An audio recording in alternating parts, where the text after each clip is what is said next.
नमस्कार साथीहरू, स्वागत छ तपाईहरुलाई। आज चाहिँ म बीबीएस सेकेन्ड इयर फाइनान्सबाट चाहिँ unit 3 the time value of money यसबाट चाहिँ केही सोलुसनहरू गर्न गइरहेको छु र यो युनिटको फर्मुला हो। अब टाइम भ्यालु अफ मनी भन्नाले चाहिँ यो नर्मली के बुझिन्छ भने अब कुनै पनि मान्छेले अब कस्तो बेसिसमा चाहिँ स्यालेरी पाउँछ हैन, आवरली बेसिसमा पाउँछ कि डे टु डे बेसिसमा पाउँछ कि विकली बेसिसमा पाउँछ वा मन्थली बेसिसमा पाउँछ, त्यो चाहिँ यो टाइम भ्यालु अफ मनी भन्नाले चाहिँ त्यो बुझिन्छ। र आज चाहिँ हामी यसबाट यो एनुअल पेमेन्ट पीएमटी निकाल्न सिक्छौँ। एनुअल पेमेन्ट जसलाई पीएमटी भनिन्छ र यो निकाल्ने फर्मुला हेर्नुहोस् त, loan amount upon PVIFA I% n year. आज चाहिँ हामी यो मात्र निकाल्न सिक्छौँ। सजिलो छ यो निकाल्न। हेर्नुहोस्, आज हामी यो 2073 12 नम्बरको क्वेसन गर्न गइरहेका छौँ। यसमा के भनेको छ हेर्नुहोस् त। यहाँ लोन अमाउन्ट दिएको छ। The management of Delta trading company decided to buy a delivery van taking a loan उसले 12 लाख, लोन अमाउन्ट कति छ 12 लाख लोन अमाउन्ट दिएको छ for 4 years from Nepal bank. र हाम्रो टाइम पिरियड कति दिएको छ भनेपछि 4 इयर्स दिएको छ, 4 वर्ष loan. The loan bears an annual interest of 10%। लोनको एनुअल इन्ट्रेस्ट कति छ भनेपछि 10% छ, वार्षिक ब्याज 10% को दरले तिर्छ उसले। And call for equal annual instalment payment at the end of each of the 4 years. अब यसको चाहिँ 4 वर्ष लोन हो र यसमा चाहिँ के भनेको छ भनेपछि determine amount of annual payment. सुरुमा हामीलाई एनुअल पेमेन्ट निकाल्न भनेको छ। एनुअल पेमेन्ट हेर्नुहोस् फर्मुला, एनुअल पेमेन्ट जसलाई पीएमटी पनि भनिन्छ वा पीएमटीले डिनोट गरिन्छ, त्यसको formula loan amount upon PVIFA I% n years. अब यसको चाहिँ म गिभन लेख्छु, पक्नुहोस् है त। हेर्नुहोस् त, क्वेसनमा हामीलाई लोन कति दिएको छ, लोन 12 लाख दिएको छ हो। अब यहाँ हामीले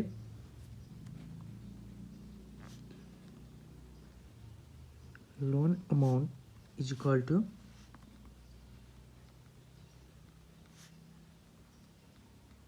12 लाख लोन दिएको छ र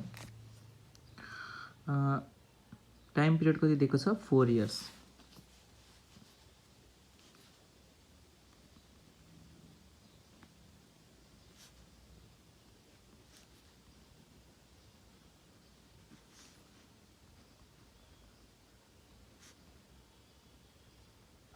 यसले हजुरले टाइम पिरियड भन्न नि सक्नुभयो, नम्बर अफ पिरियड नि भन्न सक्नुभयो।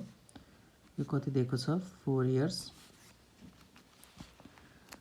अनि the loan bears an annual interest हामीलाई 10% दिएको छ।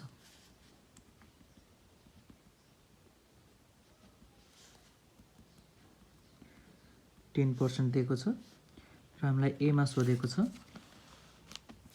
Determine amount of annual payment. Annual payment भनेपछि पीएमटी सोधेको छ। एनुअल पेमेन्ट हामीलाई पीएमटी सोधेको छ हो। अब यहाँ गरौँ, हाम्रो पीएमटी निकाल्ने फर्मुला हेर्नुहोस् त।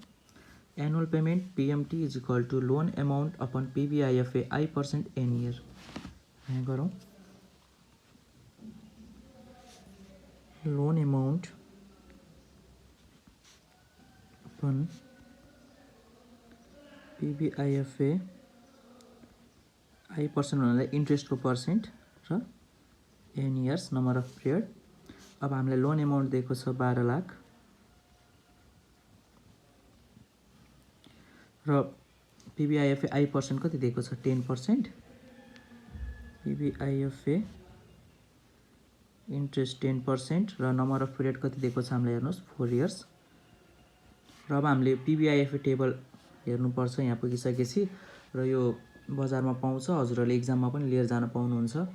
र पीवीआईएफए टेबल कसरी हेर्ने म त्यो पनि सिकाउँछु। हेर्नुहोस् त, हाम्रो बुकको पछाडि यस्तो टेबल दिएको छ जहाँ यस्तो यो पीवीआईएफ टेबल हो। यो चाहिँ टेबल 1 पीवीआईएफ है, यो पीवीआईएफ को टेबल। अनि यहाँ पीवीआईएफए टेबल हेर्नुहोस् त, पिबिआइएफए र यतापट्टि एफबिआइएफको यसरी टेबल दिएको छ र एफबिआइएफएको टेबल दिएको छ। हामीले चाहिँ यो फर्मुला अनुसार पिबिआइएफए भनेको हुनाले पिबिआइएफएको टेबल हेर्ने। यो पिबिआइएफए हेर्नुहोस् त, यहाँबाट सुरु हुन्छ 1%, 2%, 3% गरेर यसरी सुरु हुन्छ।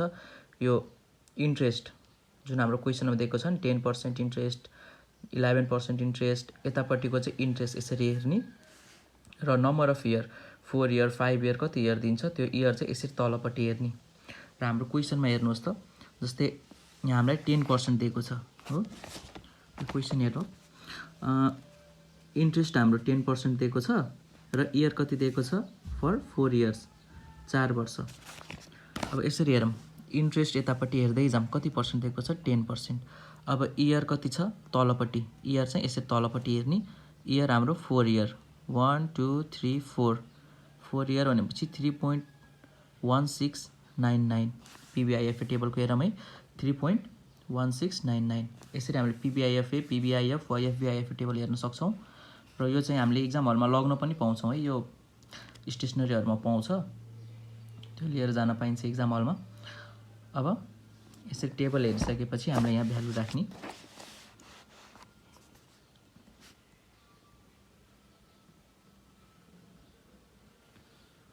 $3.1699 यही छैन त, 10% 1 2 3 4, 3.1699 यो टेबल यसरी हेरिन्छ। र अब यतापट्टि राख्दिउँ र अब 12 लाखलाई यसले डिभाइड गरिदिउँ। 3.1699 र एन्सर कति आयो?